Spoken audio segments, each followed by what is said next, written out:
ಕಾನೂನು ತರುವಂತ ಬಿಜೆಪಿ ಸರ್ಕಾರಕ್ಕೆ ಗೆಳೆಯರೆ, ಇವತ್ತಿನ ದಿವಸ ಕೇಂದ್ರದಲ್ಲಿ ಅಧಿಕಾರ ನಡೆಸುವಂತ ಎನ್ಡಿಎ ಸರ್ಕಾರದ ನಾಗರಿಕ ವಿರೋಧಿ ನೀತಿಯನ್ನು ತಾವು ನೋಡ್ತಾ ಇದ್ರೆ,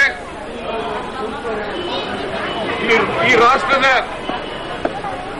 ಪ್ರಜಾಪ್ರಭುತ್ವದ ದಾರಿಯ ಮೇಲೆ ನೂರಾರು ಪಕ್ಷಗಳು ಇವತ್ತು ಈ ರಾಷ್ಟ್ರದಲ್ಲಿ ತಮ್ಮ ಚಟುವಟಿಕೆಯನ್ನು ನಡೆಸ್ತಾ ಇದೆ. ಇವತ್ತು ಕೇಂದ್ರದಲ್ಲಿರ್ತಕ್ಕಂಥ ಬಿಜೆಪಿ ಸರ್ಕಾರ ಕಾಂಗ್ರೆಸ್ ಪಕ್ಷದ ಹಾಗೂ ಎಲ್ಲ ವಿರೋಧಿ ಪಕ್ಷಗಳ ಅಭಿಪ್ರಾಯಗಳನ್ನು ತೆಗೆದುಕೊಳ್ಳಲಾರದೆ ತಾಡಾದಂತ ಈ ನಾಗರಿಕ ವಿರೋಧಿ ಹಾಗೂ ನಾಗರಿಕರ ಮೇಲೆ ದಬ್ಬಾಳಿಕೆ ಮಾಡುವಂತ ಕಾನೂನನ್ನು ಇವತ್ತು ಫೋಟೋದಂತ ಕಾನೂನನ್ನು ಇವತ್ತು ನಾಗರಿಕರ ಮೇಲೆ ಹೇಳ್ತಾ ಇದೆ. ಇವತ್ತು ಈ ಕಾನೂನಿನಿಂದ ಈ ದೇಶದಲ್ಲಿ ಇರತಕ್ಕಂಥ ಪ್ರಜಾಪ್ರಭುತ್ವದ ದಾರಿಯ ಮೇಲೆ ಬದುಕುವಂತ ಯುವಕರಾಗಲಿ, ನಾಗರಿಕರಾಗಲಿ, ಇವತ್ತು ಅಲ್ಪಸಂಖ್ಯಾತರಾಗಲಿ, ಹರಿಜನರಾಗಲಿ, ಇವತ್ತು ಅವರು ಹೋರಾಟ ಮಾಡುವಂತ ಹಕ್ಕುಗಳನ್ನು ಇವತ್ತು ಕೇಂದ್ರದ ಬಿಜೆಪಿ ಸರ್ಕಾರ ಇವತ್ತು ಕಸಿದುಕೊಳ್ತಾ ಇದೆ. ನಾನು ಈ ಯುವ ಕಾಂಗ್ರೆಸ್ನ ಪ್ರತಿಭಟನೆಯ ಮುಖಾಂತರ ಕೇಂದ್ರದ ಬಿಜೆಪಿ ಸರ್ಕಾರದ ನಾಗರಿಕ ವಿರೋಧಿ ನೀತಿಯನ್ನು ನಾನು ಈ ಮುಖಾಂತರ ಖಂಡಿಸುತ್ತೇನೆ. ಅದೇ ಅಲ್ಲದೆ ಇವತ್ತು ಕೇಂದ್ರದಲ್ಲಿರ್ತಕ್ಕಂಥ ಬಿಜೆಪಿ ಸರ್ಕಾರ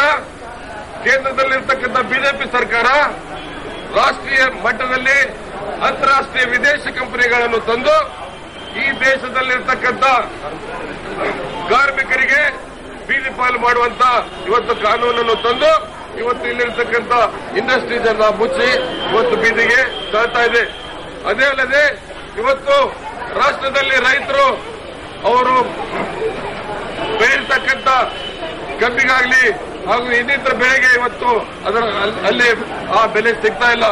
ಇವತ್ತು ಈ ದೇಶದಲ್ಲಿರ್ತಕ್ಕಂಥ ಅಲ್ಪಸಂಖ್ಯಾತರ ಮೇಲೆ ಹಾಗೂ ಹರಿಜನರ ಮೇಲೆ ಈ ಫೋಟೋ ಕಾನೂನನ್ನು ತಂದು ಇವತ್ತು ಅವರನ್ನು ಒಂದು ಪಾಯ್ಸನ್ ಕೊಟ್ಟು ಕೊಲ್ಲುವುದ ಬೇರೆ ಅಲ್ಲ, ಇವತ್ತು ಈ ಕಾನೂನಿನ ತಂದು ಈ ಮುಖಾಂತರ ಅವರನ್ನು ಬಲಿಪಶು ಮಾಡ್ತಾ ಇದೆ.